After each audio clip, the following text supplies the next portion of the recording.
Hello everyone, bienvenidos a la clase de hoy. En esta lección vamos a estudiar los adjetivos indefinidos. In today's lesson, we're going to study indefinite adjectives. Just like all the other adjectives, indefinite adjectives accompany nouns and pronouns.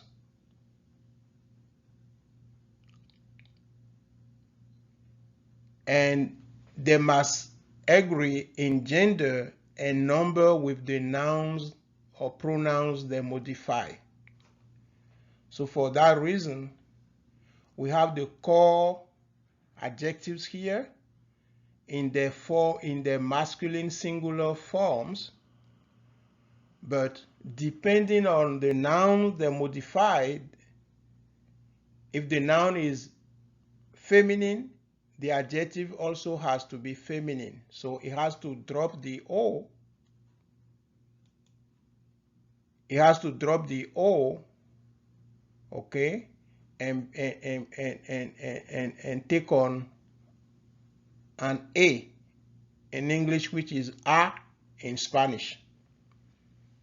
If the noun that it describes or modifies is plural, the adjective too has to be plural. If the noun is feminine plural, the adjective has to be plural.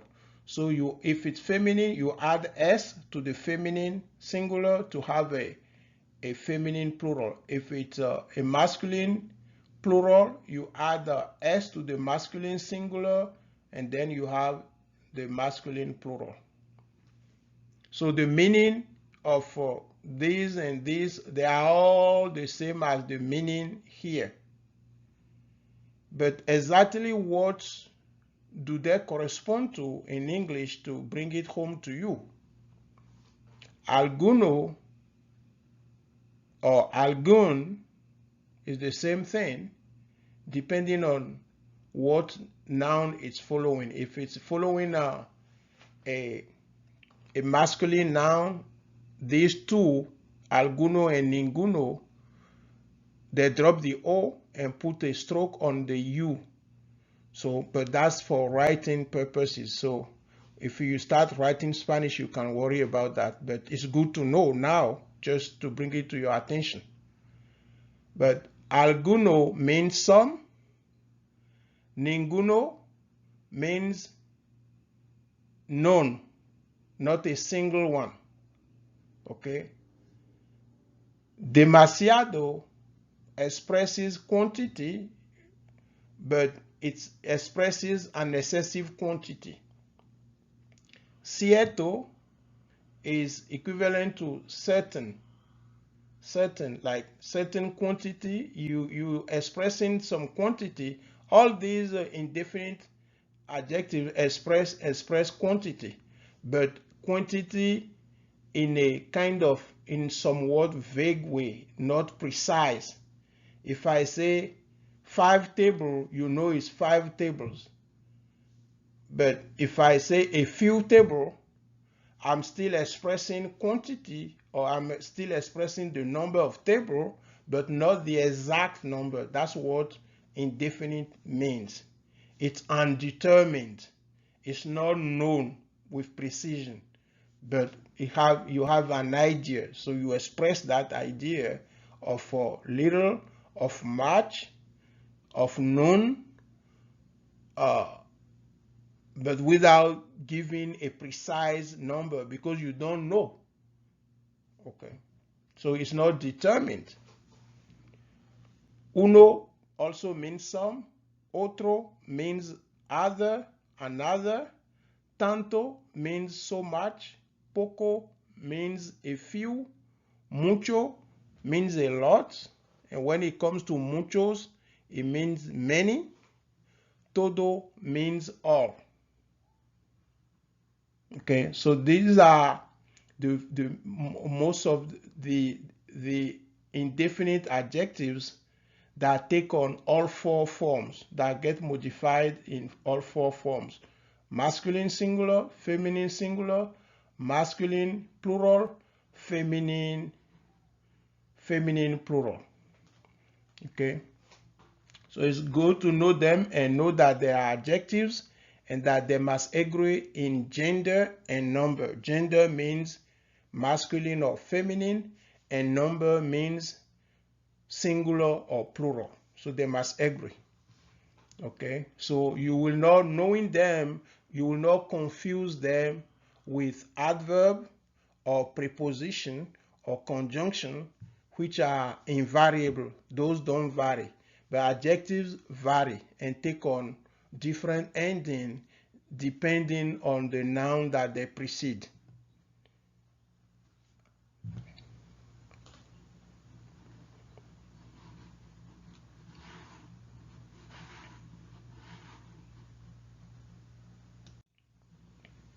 Yeah, there are a few other indefinite adjectives on the next slide, and but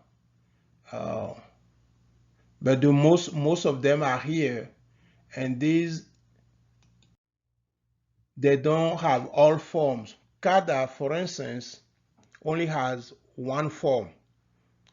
Cada is it means each, and each does not have any plural. The plural of each is todo, which is all. So for this form, you only have one, and this one is the same you use for a feminine noun. If the noun is masculine, it's cada. If the noun is feminine, it's still cada. But there's no plural because the plural equivalent of it is todo, which is all. Okay, so you don't need plural for that. Bastante has one form for both masculine and singular. Okay, no, masculine and feminine. Okay, because it ends in e, even if when the noun that it modifies is a feminine, there's no change to the ending, so it's still the same ending. So it has one form for singular, which, and that form is good for both masculine and feminine. Now when it becomes plural, it has one form, and that same form, depending on the noun, if the noun is a masculine plural, then the adjectives, which is bastante, will also be masculine plural. It has that S. If it's feminine plural, it will still be the same spelling. So all in all, we can say bastante has two forms instead of four. And cada has only one form. Okay. As to varios, which means various there is no singular form of that. So you have various when the nouns is masculine plural, and you have varias when the noun is feminine plural. That's about it. Bastante is kind of enough, surprisingly enough. It expresses a quantity but without precision, but it has that idea of enough and surprisingly enough. So those are the two ideas embedded in bastante. Okay, so here are a few examples of phrases in which we can use indefinite adjectives. We have muchos, which means many. So muchos pacientes reciben tratamiento en este hospital. So a lot of patients receive treatment in this hospital. Cada día de la semana, every day of the week. Tanta gente en esta oficina hoy. So many people in this office today, or in this clinic today, the same thing, or in this practice today, in the same thing. So tanta gente is expressing a large quantity of people, but it didn't say 20 people, 25 people, 50 people. It lacks precision. But in written as well as spoken language, such words are used, and and not every sentence gives a 100% precision about what human beings are saying. So it's good to know them. You use the equivalent in English, so it's good for you to know the equivalent in Spanish. So that's about it. If you learn something from this video, I will really appreciate if you could subscribe to it, so as I can keep producing content to nurture your learning, your Spanish learning. And beyond that, this course is part of this is just an adjective, a course on indefinite adjectives.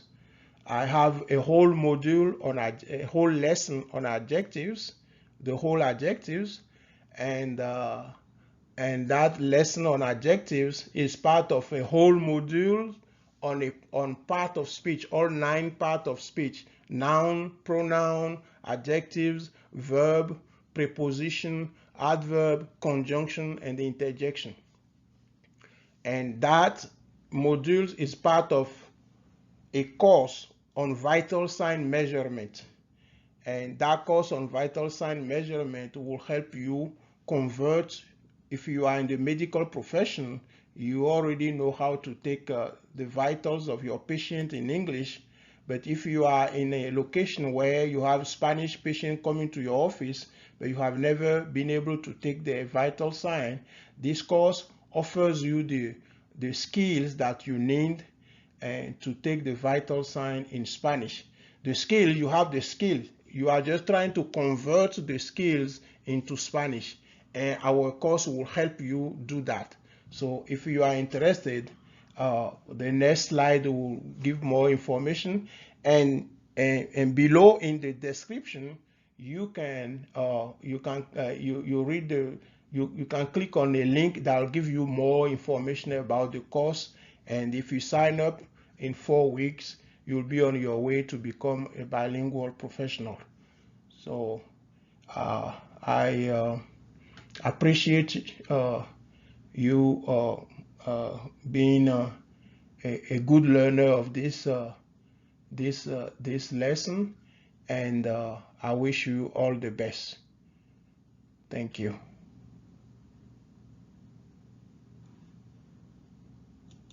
More details about the course. Okay, the course is measuring the vital signs of Spanish speaking patients.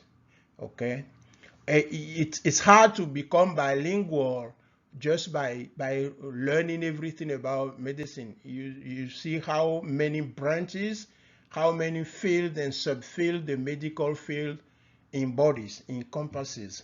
So my approach is to focus on one micro skill, okay, and help you convert that micro skill.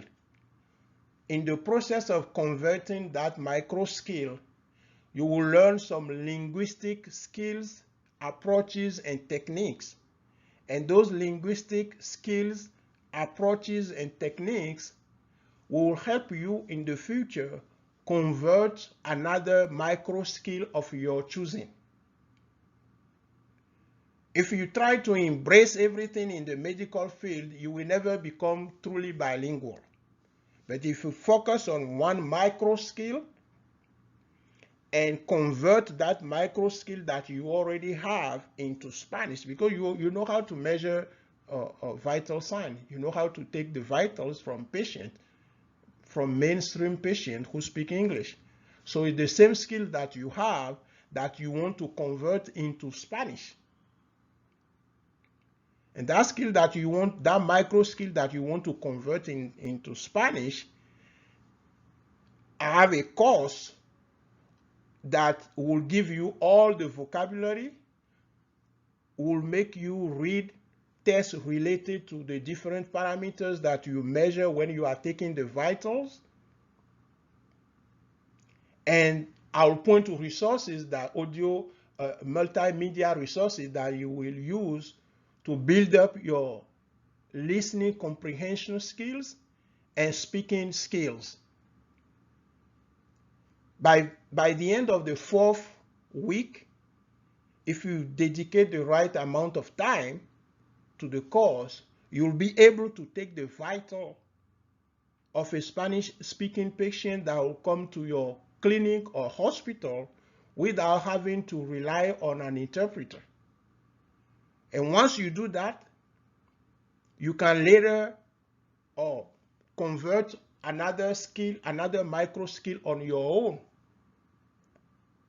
Okay, if there is a field that that interests you, and if you are working cardiology, or you are an oncology nurse, or you are in dialysis, and you are taking care of diabetic patient, those are different fields that you can learn to convert your skills later. Okay, but this course will teach you the grammatical foundations and the sentence building basics, and will give you a good dose of content in the field in the micro skill of vital sign measurement. And from there on, once you complete this course, the linguistic process through which you will have gone will train you to a point where you can now choose a different field of your liking and convert using the same approach. So that way, not only you're not going to just become bilingual like anybody, but if you tackle a field, you'll master that field into Spanish. That's how this course is designed. So if you want to become bilingual, the fastest way is to go by one micro skill at a time. You will learn the foundational grammar and sentence building basics, and then you focus on one micro skill at a time and convert that skill, and you are sure that in that micro skill you can communicate in Spanish, you can interact with patients in that area. So this course will teach you how to do that as far as it relates to vital sign measurement. So you'll be able to take the vitals without relying on an interpreter. After that, now you can convert another skill, another micro skill of your choosing. On your own, you have all the guidance to continue your learning. But if you are, that's the only way. If you want to learn every discipline in the medical field and become bilingual in it at once, it's not going to happen. It will take you too long, and you will never be good at it. So the best way is just to go one micro skill at a time, and take advantage of what I call a content density, because the content density will help you read faster. It will help you listen to video, watch video, and it will teach you how you can train yourself up to speak to patients in that specific area. And later, you convert any other micro skill that you want. So if you are interested, you can look in the description. There is a link that will give you more explanation about the course, and will walk you through all the modules. And then if you are interested, you sign up, and you are on your way to become bilingual. So thank you for your attention, and I'll see you in another class. Thank you. And do not forget to subscribe if you learned something from this video. Thank you.